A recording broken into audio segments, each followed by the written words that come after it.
Hi everyone, this is Ravi Irlapalli.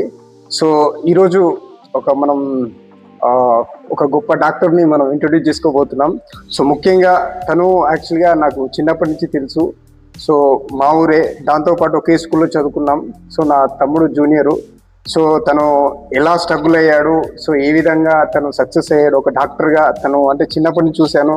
So ఈ చాలా struggle అయ్యాడు. సో ముఖ్యంగా తన గురించి మనం తెలుసుకుందాం. అసలు నీట్ ఎలా క్వాలిఫై అయ్యాడు, ఎలా మార్క్స్ ఉంటాయి, దాంతోపాటు ఆ 5 years కోర్స్ ఎలా క్లియర్ చేశాడు, సో అందులో ఉన్న స్ట్రగుల్స్ ఏంటి, ఫ్యామిలీ ఇష్యూస్ ఏంటి, ఎవరు సపోర్ట్ చేశాడు, అసలు ఎవరు ఇన్స్పిరేషన్గా తీసుకొని డాక్టర్ అయ్యాడు, సో స్కూల్ ఎన్వైర్న్మెంట్ చేంజ్ చేసిందా, తన చుట్టుపక్కల ఎన్వైర్న్మెంట్ చేంజ్ చేసిందా, సొసైటీకి ఏం చేయబోతున్నాడో తెలుసుకుందాం. సో తన ఎవరో కాదు, మిస్టర్ రాజ్ కుమార్. హాయ్ అన్న. Hi Raj Kumar. So doctor Raj Kumar, doctor సాబ్ of Mudiven village. So hi. So Raju, first of all నీ ఇంట్రొడక్షన్, లైక్ ఫ్యామిలీ బ్యాక్గ్రౌండ్ కానీ నీ ఎడ్యుకేషన్ ఎక్కడ చదువుకున్నావు చెప్పగలుగుతా? హాయ్, నా పేరు రాజ్ కుమార్, డాక్టర్ రాజ్ కుమార్. నేను ముద్విన్ విలేజ్ నుంచి వచ్చాను. మా నాన్న పేరు శ్రీనివాస్, మా అమ్మ పేరు సునీత. నాది ఒక మిడిల్ క్లాస్ బ్యాక్గ్రౌండ్. సో నా స్కూలింగ్ అంతా అమన్గల్లో జరిగింది, అరబింద్ హై స్కూల్లో. 10th వరకు నేను అక్కడ చదివాను.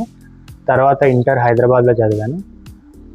ఇంటర్ తర్వాత నేను నీట్ ఎగ్జామ్ రాశాను, కానీ మంచి ర్యాంక్ రాలేదు. సో ఇంకో 2 years నేను లాంగ్ టర్మ్ కోచింగ్ తీసుకొని ఆ తర్వాత నీట్లో మంచి ర్యాంక్ వచ్చింది. దాని తర్వాత నేను ఈఎస్ఐ మెడికల్ కాలేజ్లో ఫ్రీ ఎంబీబీఎస్ సీట్ వచ్చింది. సో అలా ఆ 5 years నేను ఎంబీబీఎస్ ఇక్కడ పూర్తి చేశాను. రీసెంట్గా మొన్ననే గ్రాడ్యుయేషన్ అయిపోయింది. సో అది. ఓకే. సో బిఫోర్ అంటే ఫ్యామిలీ బ్యాక్గ్రౌండ్ అంటే నాన్న మమ్మీ ఏం చేస్తారు? లైక్ మా నాన్న నార్మల్గా ఊర్లో వ్యవసాయంతో పాటు ఇటుకల వ్యాపారం కూడా చేస్తారు. ఓకే. మా అమ్మ ఇంట్లోనే ఉంటుంది, చిన్న క్లినిక్ కూడా నడుపుతుంది. ఓకే. సో అది మా family background. Great. So like school environment ఎలా ఉంది? ఫ్రమ్ LKG to 10th వరకు ఒకటి అరబింద్ స్కూల్లో చదివావా? 10th నేను చిన్నప్పటి నుంచి నర్సరీ నుంచి 10th వరకు అరబింద్ స్కూల్లో చదివాను, ఆమన్గల్లో. ఓకే. స్కూల్ ఎన్విరాన్మెంట్ అది ఒక నార్మల్ మిడిల్ క్లాస్ స్కూల్ లాంటిది. సో కాకపోతే ఓకే, బెటర్. నాకు మంచి ఎన్విరాన్మెంట్ కానీ, మంచి ఫ్రెండ్స్ కానీ, మంచి చదువుకోవడానికి కానీ మంచిగా ఉపయోగపడింది. నాకు అక్కడి నుంచే నేను ఆ స్కూల్లో చదువుతున్నప్పుడు 10th క్లాస్లోనే మా బయాలజీ సార్ వల్ల నేను కొంచెం ఇట్లా నీట్ సైడ్, అదే ఎంబీబీఎస్ సైడ్, డాక్టర్ సైడ్ రావాలని కొంచెం ఇన్స్పిరేషన్ వచ్చింది. ఓకే. సో లైక్ అంటే స్కూల్లోనే డిసైడ్ అయిపోయావు ఎంబీబీఎస్ చేయాలని? Okay, great. సో అంటే స్కూల్ నుంచే నువ్వు అంటే లైక్ డాక్టర్ అవ్వాలని డిసైడ్ అయిపోయావు. సో లైక్ ఏంటంటే ఇంటర్మీడియట్ లో నాకు అంటే పర్సంటేజ్, అంటే నార్మల్గా పర్సంటేజ్ ఉంటేనే డాక్టర్ అవ్వాలా, లేదు ఏదైనా లైక్ డెప్త్ గా చదువుకుంటేనే డాక్టర్ అవ్వడానికి అవకాశం ఉందా? అట్లేం లేదు. 10th క్లాస్లో నాకు 8.8 points వచ్చినాయి. ఓకే. తర్వాత ఇంటర్లో మనం ఇప్పుడు ఎంబీబీఎస్ సైడ్ రావాలి, డాక్టర్ సైడ్ రావాలంటే ఫస్ట్ బైపీసీ తీసుకోవాలి. ఓకే. ఆ బైపీసీ తీసుకున్న తర్వాత ఇంటర్ ఎన్ని మార్క్స్ వస్తాయి దాన్ని బట్టి ఏం డిసైడ్ అవ్వదు, జస్ట్ నార్మల్ ఎన్ని మార్క్స్ అని రావచ్చు. నాకైతే 80 to 90% ఉంటే అట్లానే ఏం లేదు, ఎన్ని జస్ట్ మనం ఇంటర్ పాస్ అయితే చాలు. ఇంటర్ పాస్ అయితే చాలు. నాకైతే 1000కి 954 వచ్చినాయి. Okay, great. ఆ తర్వాత నీట్లో మాత్రం ఎట్లా ఉంటుంది అంటే స్టేట్ ర్యాంక్ని బట్టి, ఆల్ ఇండియా ర్యాంక్ని బట్టి, మన స్టేట్లో ఎన్ని సీట్స్ ఉన్నాయి బట్టి, దాన్ని బట్టి డిసైడ్ అవుతుంది. ఓకే. సో మినిమం ఇప్పుడున్న ఇప్పుడున్న పరిస్థితులను బట్టి అయితే ఒక ఓపెన్ కేటగిరీలో సీట్ రావాలంటే 500 above మార్క్స్ రావాలి. Okay, great. So long term coaching అన్నావు కదా నీట్లో, సో ఆ స్ట్రగుల్ ఎలా ఉంది? ఆల్రెడీ మీ ఫ్రెండ్స్ అందరు కలిసి లైక్ నెక్స్ట్ క్లాస్కి వెళ్తున్నారు, సో ఆల్రెడీ 2 years అడ్వాన్స్కి వెళ్ళారు. సో నీకేమన్నా అంటే లైక్ ఏమన్నా డిస్కంటిన్యూ కానీ ఏమన్నా బాధ అనిపించిందా? నాకు అట్లేం అనిపించలేదు, ఎందుకంటే ఫస్ట్ అటెంప్ట్లో నాకు ఎందుకు రాలంటే ఫస్ట్ అంత ఫౌండేషన్ నాకు లేకుండా స్కూల్. Okay, great. హైదరాబాద్లో ఆ స్కూల్స్ ఎట్లుంటుంది అంటే 6th నుంచి 8th నుంచే నీట్కి కానీ ఐఐటికి కానీ ఫౌండేషన్ ఉంటుంది. సో ఆమన్గల్ లాంటి చిన్న ఏరియాస్లో అంత ఫౌండేషన్ లేకుండా, సో నాకు ఇంటర్తో పాటు రావడం కష్టమైంది. ఓకే.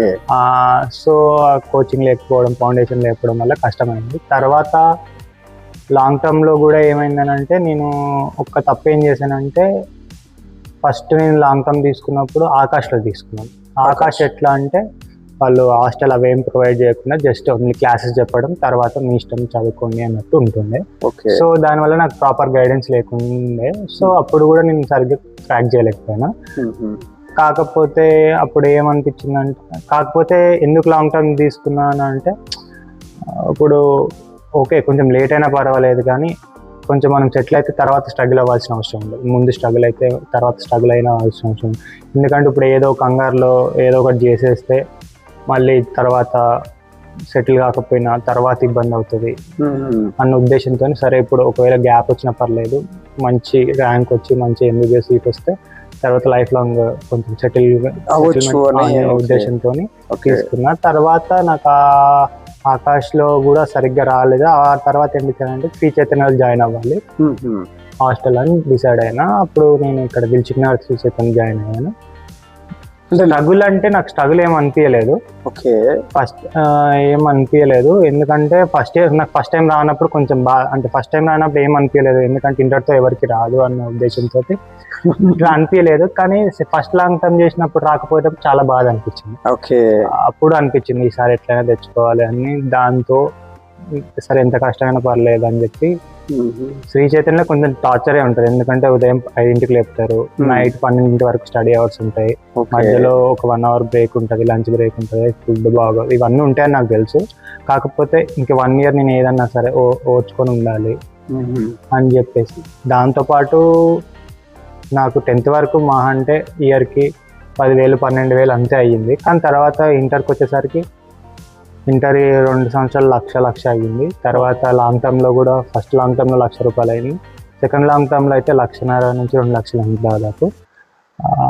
సో యావరేజ్ గా దాదాపు ఒక నియర్ టు ఒక 5 to 6 lakh దాకా ఇంటర్మీడియట్ లో పెట్టావు. నా నీట్ వచ్చే వరకు నా చిన్నప్పటి నుంచి నీట్ ఎంబీబీఎస్ సీట్ వచ్చేంత వరకు ఒక 5 lakhs వరకు ఖర్చు అయింది. ఓకే, అట్లా కాకుండా ఒకవేళ నేను సీట్ కొనాలంటే మాత్రం, ఒకవేళ బి కేటగిరీలో కానీ సి కేటగిరీలో కానీ కొనాలనుకుంటే అప్పుడు సంవత్సరానికి 12.5 లక్షలు లేకపోతే 25 లక్షలు అట్లా అయ్యేది.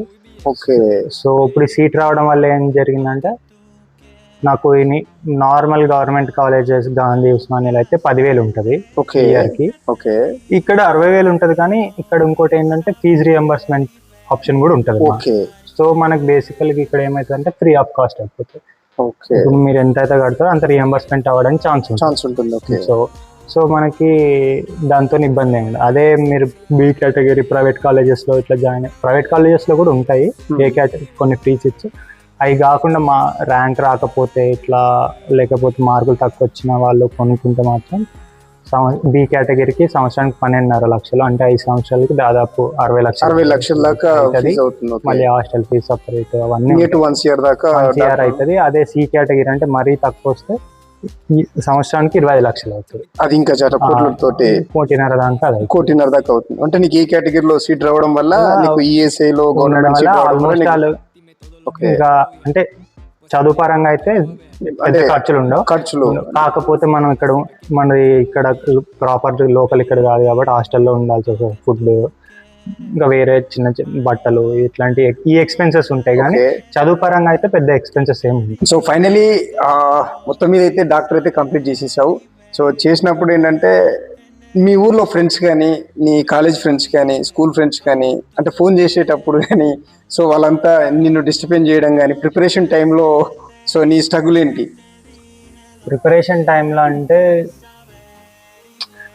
టైంలో ఫోన్ ఇవన్నీ ఏముండవు. సో నేను మొత్తం హాస్టల్లోనే ఉన్నా కాబట్టి డిస్టర్బెన్సెస్ అని పెద్దగా ఏం లేవు. అవుటింగ్ పోవడం ఇట్లాంటివి ఏమి ఉండవు. వన్స్ మనం అందులోకి ఎంటర్ అయినామంటే ఇంక అంతే. నేను ఇంటికి వచ్చింది కూడా మధ్యలో 1 సారి 2 సార్లు వచ్చిన 1 year లో మొత్తం. సో మా పేరెంట్స్ కూడా ఏం రాకపోతుండే. నేను సండే ఒక్క రోజు మాత్రం ఫోన్ నార్మల్గా ల్యాండ్ లైన్ ఉంటుంది కదా, దాని నుంచి ఫోన్ చేసి మాట్లాడేటాను. ఇంకా అంతకుమించి ఇంకా డిస్టర్బెన్సెస్ అంటే ఇంకేం లేవు. కాకపోతే లాక్డౌన్ వచ్చినాక ఇంటికి రావాల్సి వచ్చింది. ఇంటికి వచ్చినాక కొంచెం కోచింగ్ కి ఆ ఎన్విరాన్మెంట్, కాలేజ్ ఎన్విరాన్మెంట్ లేకపోవడం కొంచెం స్ట్రగ్లింగ్ అనిపించింది. ఎందుకంటే అంత మన ఎట్లయినా కాలేజ్లో హాస్టల్ ఉన్నంత ఉండదు ఇంటి దగ్గర. సో అట్లా అనిపించి కొంచెం స్ట్రగ్లింగ్ అనిపించింది. కానీ ఓకే, లాస్ట్ లో కొంచెం మళ్ళీ రికవర్ అయిపోయావు. సో లైక్ అంటే నువ్వు ఊర్లో స్పోర్ట్స్ క్రికెట్ బాగా ఆడుతావు అని తెలుసు. సో అందులో బౌలరా బ్యాట్మెనా? ఏం లేదు, అంతా ఏం ఆడా, నార్మల్ ఏదో టైం పాస్ కే క్రికెట్ అంటే. సో ఊర్లో ఎంపీఎల్ కూడా జరుగుతాయి కదా, సో అలా అదే అంటే క్రికెట్ అంత ఎక్కువేం ఆడ, ఏదో టైం పాస్ ఏదో ఫ్రెండ్స్ తోటి అట్లా స్ట్రెస్ రిలీఫ్ అంతే. Stress relief and also like అంటే ఇంక చిన్నప్పటి నుంచి ఇక్కడ కాలేజ్ లో ఉండి సో ఈ స్ట్రెస్ ఎక్కడ పోవాలో జస్ట్ గ్రౌండ్ లో చూపిస్తుంటారు అనమాట. ఇక్కడ కూడా కాలేజ్ లో కూడా క్రికెట్ టీమ్ లో ఆడతాము. ఓకే, సో అంటే ఎక్కువ ఏది ఆడటం అంటే లైక్ బౌలింగ్ ఆర్ బ్యాటింగ్? ఇక్కడ అంటే ఊర్లో అయితే తక్కువ, ఎందుకంటే నేను ఊర్లో నుంచి వచ్చేసి ఆల్మోస్ట్ ఇంటర్ నుంచి హైదరాబాద్ లోనే ఉంటున్నాను. ఆల్మోస్ట్ 10 years నుంచి హైదరాబాద్ లోనే ఉంటున్నాను. సో ఊర్లో అంత ఎక్కువ ఏదో ఫ్రెండ్స్ తో టైం పాస్ కాల్తో ఉండాలి గడపాలన్నట్టే కానీ సీరియస్. కాలేజ్లో ఎట్లుంటది అంటే సపరేట్ గా స్పోర్ట్స్ కి ఒకటి అవుతుంది అనమాట, టెస్ట్ లాగా ఎవరి బ్యాచ్ వాళ్ళు అన్నట్టు. దానికి ఇట్లా కాంపిటీషన్ లాగా ఉంటది. సో అట్లుంటది కాబట్టి ఆడతాము నార్మల్గా 20 overs మ్యాచ్ ఆడతాము. సో ఆ కాంపిటీషన్ లో మేము ఎన్నిసార్లు ఆడామంటే 5 years 5 times ఆడినాం, 3 times కప్ గెలిచినాము. సో మా దానికి నేను opening batsmen. So leather ball తో ఆడతాము. Leather ball cricket. So opening ఆడుతుంది. సో 5 times ఆడితే 3 times. ఓపెనింగ్ అంటే మామూలు విషయం కదా, ఓపెనింగ్ అంటే ఫేసర్స్ ఉంటారు. సో నార్మల్ టైం పాస్ కదా. ఓకే, అంటే 3 times కప్స్ అంటే మామూలు 5 years లో ఇట్స్ గుడ్. సో డాక్టర్ తో పాటు తను ఒక మంచి good player, so cricket player. So like ఇంకొక విషయం, ఎందుకంటే నాకు బాగా పరిచయం అంటే మనం ఇద్దరం అంటే ఒకటే స్కూల్ కాబట్టి ఒకటి అడుగుతున్నాను. అంటే స్కూల్ ఎన్వైరన్మెంట్ రీసెంట్ గా లైక్ ఒక 2 years బ్యాక్ రమణారెడ్డి సార్ చనిపోవడం జరిగింది. సో సార్ కానీ నీకు అంటే విజయ్ సార్ కానీ లైక్ తర్వాత స్టాఫ్ చేంజ్ అయిందని అనుకుంటా. సో వాళ్ళ నుంచి నీకేమైనా మోటివేషన్ కానీ ఇవ్వడం కానీ ఏమైనా జరిగిందా అంటే మన రమణారెడ్డి సార్ కానీ? రమణారెడ్డి సార్ వాళ్ళ కొడుకు కూడా నేను ఇంటర్ సేమ్ ఒకటే దగ్గర. ఓకే, సార్ వస్తుండే మేము మా దగ్గర వాళ్ళ కొడుకుని చూడడానికి వచ్చినప్పుడు కూడా మా దగ్గరకు వస్తుండే అన్నమాట. సో అట్లా 2 years కూడా పరిచయం ఉంది. స్కూల్ తర్వాత కూడా పరిచయం ఉండే, మాట్లాడుతుండే, ఇట్లా మోటివేట్ చేస్తుండే, సీట్ తెచ్చుకోవాలి వస్తుంది అనుకుంటా. సో ఆయననే మాట్లాడాడు మా కాలేజ్ కూడా, ఆయనే జాయిన్ చేసి సార్ కూడా. సో ఆయన ఒకవేళ ఉంటే ఆయన కూడా సీట్ వచ్చినప్పుడు కూడా ఆయనకు తెలుసు, చాలా హ్యాపీగా ఫీల్ అయ్యిండు. ఓకే, తర్వాత ఒకవేళ ఉంటే కూడా ఆయన హ్యాపీగా ఫీల్ అవుతుంది. ఖచ్చితంగా ఈ పార్టీకి సార్ బతుకుంటే ఖచ్చితంగా నువ్వు వెళ్ళి ఆశీస్సులు తీసుకోవడం కూడా ఉండు. సో దానికంటే మరి తనకి వచ్చిందా తన పేరు? సార్ వాళ్ళ కొడుకుకి వచ్చిందా సీటు? ఆయన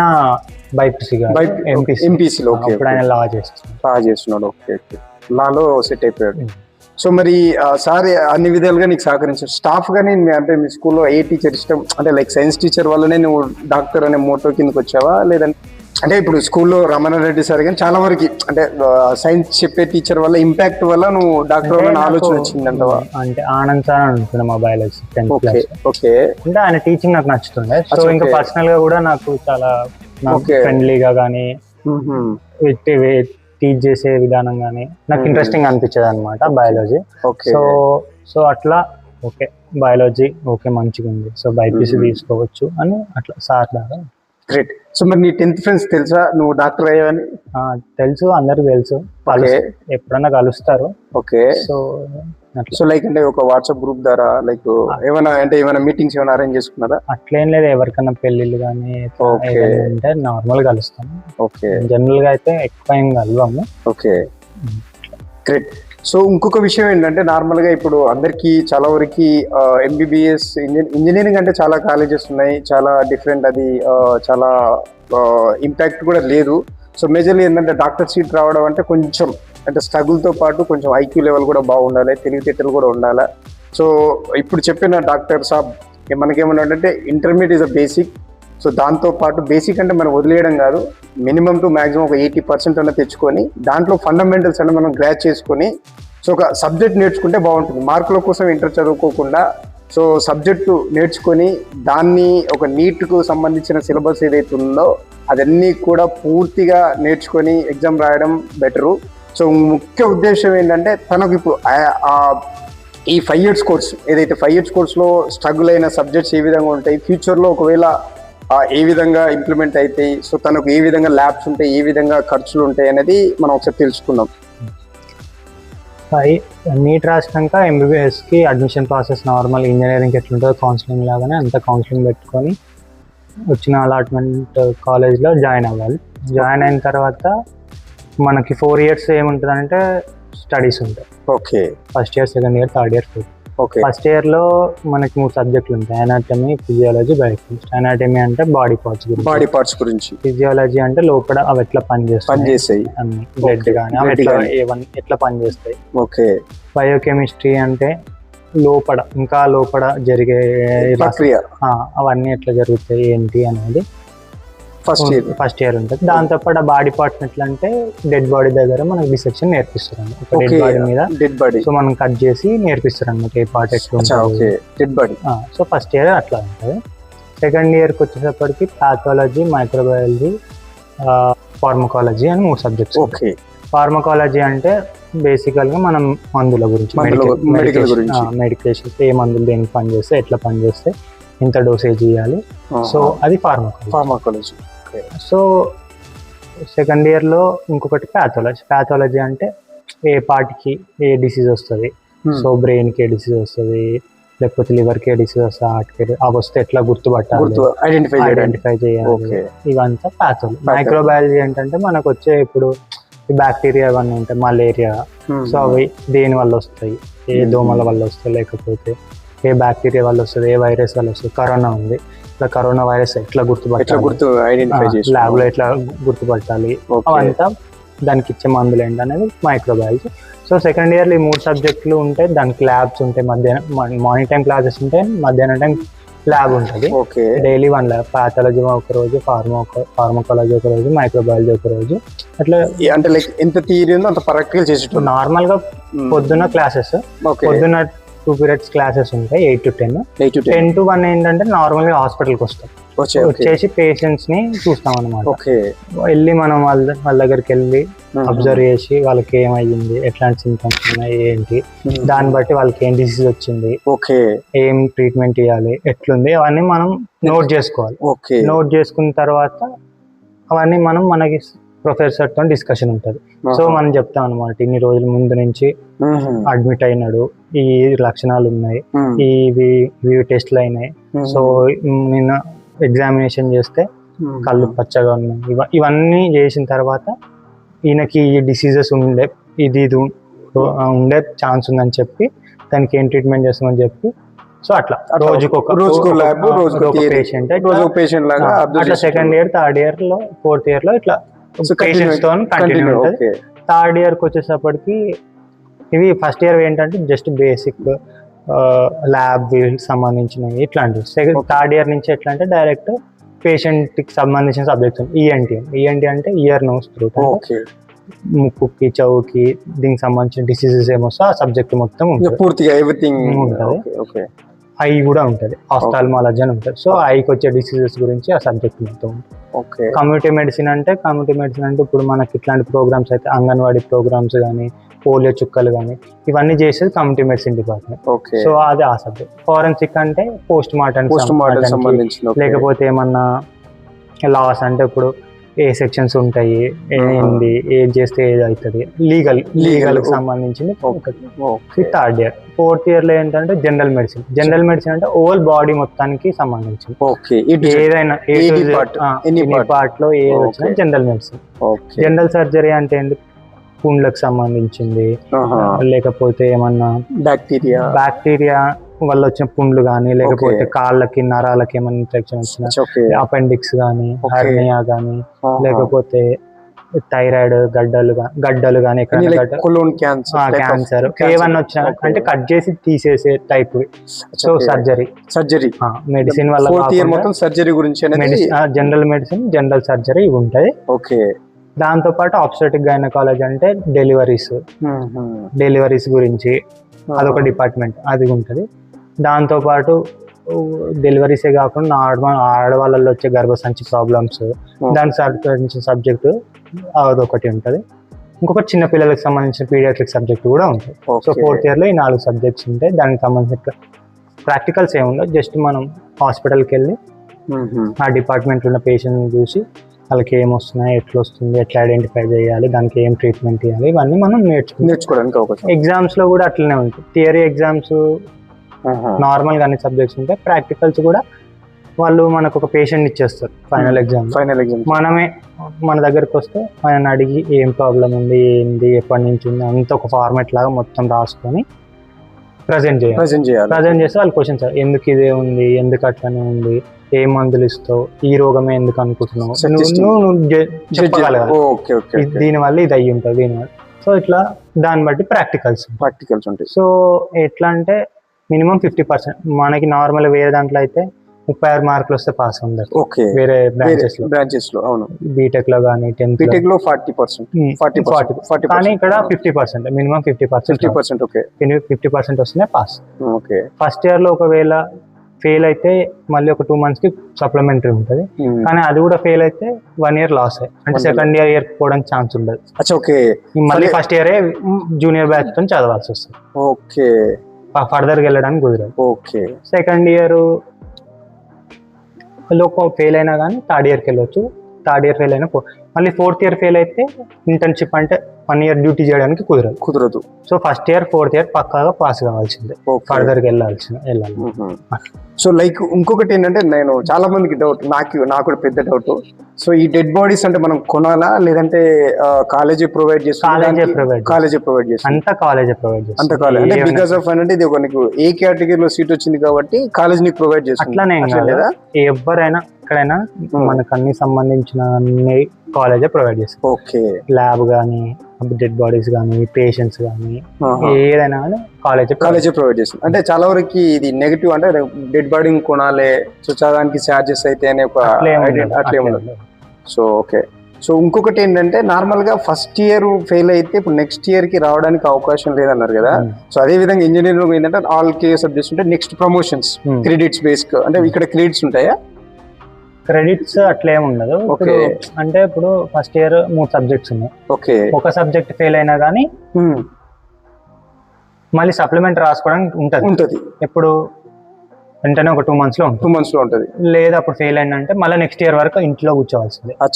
ఇంట్లో కూర్చొని మళ్ళీ రాయాలి. మళ్ళీ పాస్ అయితే జూనియర్ బ్యాచ్ తో సెకండ్ ఇయర్ చదువుకోవాలి. ఒక ఇయర్ వెనకాల పోతారు. ఖచ్చితంగా మ్యాండేటరీ అయితే ఫస్ట్ ఇయర్ అయితే పాస్ అవ్వాలి. 3 సబ్జెక్టులు అయితే ఖచ్చితంగా పాస్ అవ్వాలి. పాస్ అయితేనే next second year, third year fail అయినా పర్లేదు, సప్లిమెంట్ ఉంటుంది. సో తర్వాత 4th ఇయర్ లో ఖచ్చితంగా పాస్ అయితేనే కొంచెం క్వాలిఫికేషన్ వస్తుంది. నెక్స్ట్ 5th ఇయర్ కి మొత్తం ప్రాక్టికల్ కదా. 5th ఇయర్ అంటే ప్రాక్టికల్ ఏమన్నా మన డాక్టర్ లాగానే పని చేయొచ్చు. అంటే డైరెక్ట్ హాస్పిటల్ విజిట్ అయ్యి, పేషెంట్స్ విజిట్స్ అయ్యి. సో దాంట్లో 5th ఇయర్ లో ఎట్లుంటుంది అంటే, పెద్ద డిపార్ట్మెంట్స్ అయితే 2 months పని చేయాలి. ఇప్పుడు నేను పీడియాట్రిక్స్ అనుకోండి, 1 month పని చేసిన. అంటే చిన్నపిల్లల దాంట్లో 1 month కంప్లీట్ గా. అందులో ఓపీ కొద్ది రోజులు ఉంటది, వార్డ్స్ లో కొద్ది రోజులు ఉంటది, ఐసీయూలో కొద్ది రోజులు ఉంటది. సో అట్లా ఇప్పుడు ఓబీజీ అంటే ఆడవాళ్ళకి సంబంధించిన దాంట్లో కొద్ది రోజులు ఓపీ ఉంటది. అందులో కూడా ఆపరేషన్స్ అవుతాయి కాబట్టి ఆపరేషన్ థియేటర్ లో కొద్ది రోజులు ఉంటది, వార్డ్స్ లో కొద్ది రోజులు ఉంటది. సో ఇట్లా ఒక్కొక్క సబ్జెక్ట్ ని బట్టి ఇట్లా 2 months ఇట్లా డివైడ్ చేసుకుంటా మనం పని చేయాలి అక్కడ. అంటే 1 year 4 years మనం చదువుకున్నందుకు 1 year పని చేయడానికి అవకాశం ఉంటుంది. సో ఫైనల్ గా మనం కోర్సు అసలు తన ఎడ్యుకేషన్ బ్యాక్గ్రౌండ్ తెలుసుకున్నాం. సో తన ఏ విధంగా ప్రిపేర్ అయ్యాడు, ఏ విధంగా స్ట్రగుల్ అయ్యాడు, సో తను ఏ విధంగా లాంగ్ టర్మ్ తీసుకున్నాడు, తనకున్న సపోర్ట్ ముఖ్యంగా స్కూల్లో తనకు ఉన్న టీచర్స్ కానీ ఎంత సపోర్ట్ చేశారు. సో ముఖ్యంగా ఎస్పెషల్లీ ఒక టీచర్ వల్ల తను డాక్టర్ అనే ఉద్దేశం మీద తను ఈరోజు డాక్టర్ అయ్యాడు. సో ముఖ్యంగా ఇంకొకటి ఏంటంటే, చాలా వరకు ఇది ఎనీ ఎగ్జామ్, అది ఎనీ ఇంజనీరింగ్ అయినా, మెడికల్ అయినా, ఎనీ స్టూడెంట్ అయినా, ఎవరైనా కానీ ఒక స్ట్రగుల్స్ ఉంటుంది. సో స్ట్రగుల్స్ అనేది ఏంటంటే, ఏదైనా ఎడ్యుకేషన్ అనేది ఇష్టంతో చదువుకునేది వచ్చేదే చదువు. సో మేజర్గా చెప్పాల్సుకుంది ఏంటంటే, ఫైనల్గా చివరిగా నీ ఇంట్రెస్ట్, అంటే ఈ అమ్మ నాన్నకు కానీ, సో లైక్ ఇప్పుడున్న కాలేజ్ స్టాఫ్ కానీ, సో ఫ్యూచర్లో లైక్ ఉన్న ఊరి గురించి కానీ ఏమైనా చెప్తే బాగుంటుంది. మా నాన్నల కంటే అంటే నాకైతే ఎక్కడ ఏం ప్రాబ్లం రాకుండా అన్ని ప్రొవైడ్ చేసినట్టు నాకు. సో దానివల్ల నాకు ఈ జర్నీ అనేది ఈజీగా అయ్యింది. సో దానికి మా అమ్మ నాకు ఇప్పటికీ థ్యాంక్ఫుల్ ఉంటా. ఇంకొకటి ఏంటంటే, ఇప్పుడు జనాలు ఎట్లా ఆలోచిస్తున్నారంటే, ఎవరో అయినారని మనం అవ్వాలనుకోకుండా మన ఇంట్రెస్ట్ ఏముంది, వాళ్ళ పిల్లలు అయ్యారు కాబట్టి మన పిల్లల్ని చేయాలి, వాళ్ళు ఎవరినో చూసి మన ఇట్లా కాకుండా మీ పిల్లలకి ఏది ఇంట్రెస్ట్ ఉంది, ఏ ఫీల్డ్ ఇంట్రెస్ట్ ఉంది, దాన్ని బట్టి అయితే సక్సెస్ ఉంటుంది. సో వాళ్ళు అయ్యారు కాబట్టి మేము అవ్వడాలి, వాళ్ళని చూసి మేము అంటే అది కష్టం. కంపారిజన్ చేయదు అంటావు. అట్లా అయితే పిల్లలకు ప్రెషర్ ఎక్కువ. కరెక్ట్. అందరూ ఒకలాగా ఉండలేరు, అందరికి ఒక ఇంట్రెస్ట్ ఉండదు. ఒకరికి మ్యాథ్స్ ఇంట్రెస్ట్ ఉంటుంది, ఒకరికి బీటెక్ సైడ్ ఇంట్రెస్ట్ ఉంటుంది, ఒకరికి జర్నలిజం సైడ్ ఇంట్రెస్ట్ ఉంటుంది. సో డిఫరెంట్ వాళ్ళ ఇంట్రెస్ట్ని బట్టి. కానీ సో వాళ్ళెవరో ఐఏఎస్ అయ్యారని మనం కావాలి, వాళ్ళెవరో డాక్టర్ అయ్యారని మనం కావాలి, వాళ్ళెవరో ఇంజనీరింగ్ అయినారని మనం, ఇట్లా పిల్లల్ని ప్రెజర్. ఇంకొకటి ఏంటంటే ఇప్పుడు ఎంబీబీఎస్ అయినా కానీ సాచురేషన్ అవుతుంది, ఎక్కువ డాక్టర్స్ అవుతున్నారు. సో అంటే సిటీలో ఉంటున్నారు, విలేజెస్ లో ఉండట్లేదు. సో విలేజెస్ కి వస్తే బాగానే ఉంటది, డాక్టర్స్ అయ్యి విలేజెస్ కి వస్తే డాక్టర్స్ కి బాగానే ఉంటది. ఎందుకంటే కాంపిటీషన్ తక్కువ ఉంటది, ఇంకా జనాలకు కూడా మంచి సర్వీస్ ఉంటుంది, వాళ్ళకు కూడా అవైలబిలిటీ, మంచి డాక్టర్స్ అవైలబిలిటీ ఉంటది. ఇంకొకటి ఏంటంటే ఫ్రీ సీట్ తెచ్చుకొని ఇట్లా చేస్తే కొంచెం భారం తక్కువ ఉంటుంది. ఇప్పుడు ఏమైతుందంటే ఎట్లయినా అవ్వాలి డాక్టర్, ఎట్లయినా అవ్వాలని పొలాల మీద పెట్టడం, లేకపోతే ఫారెన్ పంపించి చదివించడం. ఫారెన్ ఇక్కడ చదివించిన ఒకవేళ చదివించిన ఒక బెటర్, ఎందుకంటే ప్రాసెస్ ఈజీ అయిపోతుంది. ఇప్పుడు ఫారెన్ పంపిస్తే ఏమవుతుందంటే ఫస్ట్ 5 years అక్కడ కంప్లీట్ చేయాలి, అక్కడ కంప్లీట్ అయిపోయినాక 1 year అక్కడ ఇంటర్న్షిప్ చేయాలి. మళ్ళీ అక్కడ ఇంటర్న్షిప్ అయిపోయినాక కూడా జనరల్ గా ఫారెన్ కి ఎందుకు వెళ్తారు, ఇక్కడ సీట్ రాకపోతే వెళ్తారు. అక్కడికి వెళ్ళినాక అక్కడ ఎన్ని మార్క్స్ వచ్చిన సంబంధం ఉండదు, డబ్బులు కడితే తీసేసుకుంటారో వస్తుంది, బాగానే ఉంది. అక్కడ పాస్ అవుతారు, పాస్ చేస్తారు, ఎట్లా అయిపోతారు. కానీ అక్కడే ఉంటే ఏం కాదు. మళ్ళీ ఇండియాకి వచ్చి నువ్వు డాక్టర్ కావాలంటే ఏం చేయాలి, మళ్ళీ ఎగ్జామ్ రాయాలి. సేమ్ నీట్ లాంటి ఒక ఎగ్జామ్. ఎగ్జామ్ క్వాలిఫై కాకపోతే ఏమవుతుంది, నీకు లైసెన్స్ రాదు ఇండియాలో. సో నువ్వు డాక్టర్గా ఎలిజిబిలిటీ కావాలి, ప్రాక్టీస్ చేయాలి. సో దాని ఖర్చు దాదాపు 40 నుంచి 50 లక్షలు అవుతుంది. సో ఆ ఎగ్జామ్ కూడా ఎట్లుందంటే కొంచెం టఫ్ ఉంటుంది. Only 6% pass. ఒక అంటే 100 మంది రాస్తే 6 మంది పాస్ అవడానికి అవకాశం ఉంది, లైసెన్స్ రావడానికి. సో అది కూడా దృష్టిలో పెట్టుకొని పిల్లలకి ఏది ఇంట్రెస్ట్ అని ఆలోచిస్తే బెటర్. కానీ ఏదో అందరు అవుతున్నారు మనం అట్లా కాకుండా, ఎందుకంటే తర్వాత వాళ్ళ మీద ఇప్పుడు వాళ్ళకి ఎట్లుంటుంది, మా అమ్మ నాన్న ఇంత పెట్టి చదివిస్తున్నాను, నేను చదవాలన్న ప్రెషర్ కూడా ఎక్కువ ఉంటుంది. అట్లా కాకుండా ఫీల్డ్ ఆఫ్ ఇంట్రెస్ట్ ఏది ఉంది, ఏది ఈజీగా ఉంది, ఎట్లా ఏంది దాన్ని బట్టి చేస్తే బెటర్. లేక ఊరికనే డబ్బులు వృధా చేసుకుని టైం వృధా చేసుకోవడం చేయడం బెటర్. అంటే నువ్వు ఈ 5 years లో మేబీ లైక్ చాలా వరకు పేరెంట్స్ కానీ పిల్లలు కానీ హాస్పిటల్కి వస్తుంటారు. సో అంటే ఎడ్యుకేషన్ ఇంటర్మీడియట్ లో మెంటల్ టార్చర్ వాళ్ళు ఎవరైనా వచ్చారా, అంటే నార్మల్ గా వస్తుంటారు. సో అంటే అమ్మ నాన్న ఫోర్స్ చేయడం, అమ్మ నాన్న ఫోర్స్ వల్ల కానీ మార్కులు తక్కువ వస్తున్నాయని ఫోర్స్. సో నేనేమంటా అంటే ఏదన్నా కానీ వాళ్ళ ఇంట్రెస్ట్ ఇప్పుడు ఎన్ని రోజులు ఫోర్స్ చేసినా అది ఫోర్స్ లాగానే ఫీల్ అవుతారు. కానీ వాళ్ళు వాళ్ళు పని ఏదైనా ఇప్పుడు ఇదే అవ్వాలని ఏం లేదు, డాక్టర్ అవ్వాలి, ఇంజనీరింగ్ అవ్వాలి, అదని వాళ్ళ ఇంట్రెస్ట్ ఏదన్నా అవ్వచ్చు. చాలా జర్నలిజం ఉంది, చదువుకుంటే జర్నలిజం ఉంది, B.Pharmacy చేయవచ్చు, బీటెక్ చేయొచ్చు, బయోటెక్నాలజీ చేయొచ్చు, చాలా ఫీల్డ్స్ ఉన్నాయి. ఓన్లీ 2 ఫీల్డ్స్ అనుకొని అందరిని ఇక్కడనే సాచురేట్ చేసి కాంపిటీషన్ పెరిగిపోయి వాళ్ళేమో ప్రెషర్ ఫీల్ అయ్యే పిల్లలు, వాళ్ళు మెంటల్ గా టార్చర్ చేయడం, ఇట్లా కాకుండా వేరే ఆప్షన్స్ ఉన్నాయి, అవి కూడా చూస్తే బెటర్. సో ఫైనల్ గా అమ్మ నాన్నకి మెసేజ్ చెప్పదలుచుకున్నా చెప్తే బాగుంటుంది. అమ్మ నాన్నకి అంతే, ఇంకేముంటుంది, అదే నాకైతే అన్నిట్లలో సపోర్ట్ చేశారు. మా చుట్టాలు కూడా అన్నిట్లలో సపోర్ట్ చేశారు, ఫ్రెండ్స్ కూడా, మా ఊర్లో ఉన్న ఫ్రెండ్స్ కూడా నాకు సీట్ వచ్చినప్పుడు అయితే చాలా హ్యాపీగా ఫీల్ అయినారు. నవీన్ కానీ, సంజయ్ కానీ, వీళ్ళంతా, శివ కానీ, వీళ్ళంతా కూడా హ్యాపీగా. యాక్చువల్గా నా నీట్ ఎగ్జామ్ కూడా వాళ్ళే వచ్చారు బట్టి ఎగ్జామ్ రాయడానికి. వచ్చినంత సీట్ వచ్చినా కూడా చాలా హ్యాపీగా ఫీల్ అయినారు. ఇప్పుడు కూడా నేను వెళ్ళినా కానీ నాతో మంచిగా ఉంటారు, చాలా హ్యాపీగా ఫీల్ అవుతారు. నేను డాక్టర్ ఆల్రెడీ ఇప్పుడు ఖచ్చితంగా ఇప్పుడు నువ్వు ఆల్రెడీ ఇంటికి అయితే పోలేదు, సర్టిఫికేట్ అంటే నార్మల్ గా సర్టిఫై అయ్యి నువ్వు గ్రాడ్యుయేషన్ అయిపోయిన తర్వాత ఇంటికి అయితే పోలేదు. సో మేబీ పోతున్నావు అనుకుంటా. సో నెక్స్ట్ అంటే నీ రియాక్షన్ అంటే ముఖ్యంగా ఒకటి ఫైనల్ గా ఏంటంటే ఇప్పుడున్న జనరేషన్కి, ఇప్పుడున్న పిల్లలకి చాలా వరకు ఎలా అంటే అమ్మ నాన్న డాక్టర్ అవ్వాలని ఫోర్స్ చేస్తున్నారు, ఇంజనీర్ అని ఫోర్స్ చేస్తున్నారు. ఫస్ట్ ఆఫ్ ఆల్ ఏంటంటే ఆ స్టూడెంట్కి ఏం ఇంట్రెస్ట్ ఉందో తెలుసుకోవట్లేదు. సో దానివల్ల కూడా వాళ్ళకి మెంటల్ టార్చర్ వల్ల ఉన్న చదువు కూడా పోవడం జరుగుతుంది.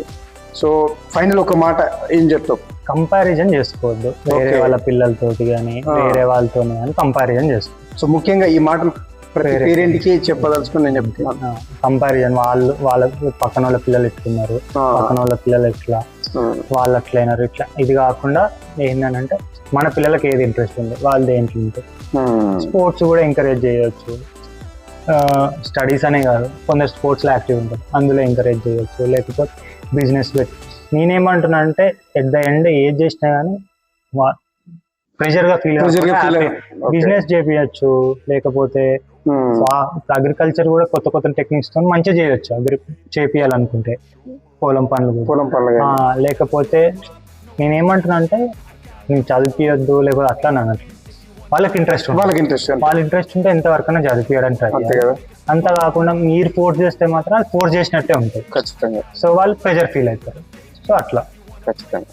సో వాళ్ళకి ఇంట్రెస్ట్ ఉండి, నాకు ఇంట్రెస్ట్ నేను డాక్టర్ అవుతా, నాకు ఇంట్రెస్ట్ ఉండి నేను ఇంజనీర్ అవుతా, నాకు ఇంట్రెస్ట్ ఉండి నేను ఐపీఎస్ ఆఫీసర్ అవుతా, వాళ్ళు చెప్పగలగాలి నేను అవుతా, నేను చేస్తా అని వాళ్ళు చెప్తే అప్పుడు మీరు సపోర్ట్ చేస్తే మంచిగా ఉంటుంది. మీరు చెప్పి మీరు ప్రెజరైజ్ చేస్తే అంత మంచి రిజల్ట్స్ రావు. So anyway thanks mister Raj Kumar. So Mudven ముద్దు బిడ్డ. సో అదేవిధంగా ఏకైక డాక్టర్ ముద్వేన్లో మొదటి పర్సన్. సో మేమిద్దరం ఒకే స్కూల్. సో నాకు చాలా జూనియర్. సో అందరం కలిసి ఊళ్ళో నుంచి స్కూల్ బస్కు దాని కింద పైన ఏలాడిపోయేది. సో ఆ పరిచయాలు చాలా ఉన్నాయి. సో ముఖ్యంగా నేను కూడా ఇంజనీరింగ్ చదివాను. సో నాకున్న కమ్యూనికేషన్ వల్ల తమ్మిన్తో పాటు నార్మల్గా ఏంటంటే మనోని ఎడ్యుకేషన్, మనోని జ్ఞానం ఏంటంటే నార్మల్గా 10 మందికి ఉపయోగపడాలి. దాంతోపాటు మనోడు ఏంటంటే ఎడ్యుకేట్ చేయడం, లైక్ ఏంటంటే ఇప్పుడు 10th ఇంటర్మీడియట్ ఎవరైతే పిల్లలు ఉన్నారో వాళ్ళకు కూడా ఒక మార్గదర్శిగా అవుతాడనే ఒక ఉద్దేశం మీద నేను రావడం జరిగింది. సో నాకు ఉన్న దీంతో పాటు తన ఒక టైం కేటాయించడం నాకు కూడా థ్యాంక్స్. సో మన ముద్వేన్ ముద్దు బిడ్డకి అందరూ ఒకసారి ఖచ్చితంగా ఘన స్వాగతంతో పాటు అదేవిధంగా ఇంకొక స్కూల్లో కానీ మనం కొన్ని పబ్లిక్ మీటింగ్లో తీసుకొచ్చి తనను చూపిస్తే పిల్లలకు కూడా చాలా మోటివేషన్ అవుతుంది. సో వాళ్ళు కూడా ఇన్స్పైర్ అవ్వడానికి అవకాశం ఉంటుంది. So thank you so much. Thank you. Believe you could be so remarkable. Thoughts in my head, a collage and they spread. I'll be great one day, going off of my meds. No, I'm not giving up, no, I'm not giving in. I will make it to the top, taking off in the wind. I gotta make it, I'm saving every day to taste it. I'm patient, but my mind, it can hardly take it. I'm chasing a dream that I've had for several ages. A vacant, modern kingdom for the taking. Now that I've been put through hell, I never got anyone's help. I had to do it all myself. I don't ever slow up, no I don't take shit. I got no love for the fakeness. If you wanna play tough and wanna hate this, I'll always show up and make a statement. I don't ever slow up, no I don't take shit. I got no love for the fakeness. If you wanna play tough and wanna hate this, I'll always show up and make a statement. I don't ever slow up, no I don't take shit. I got no love for the fakeness. If you wanna play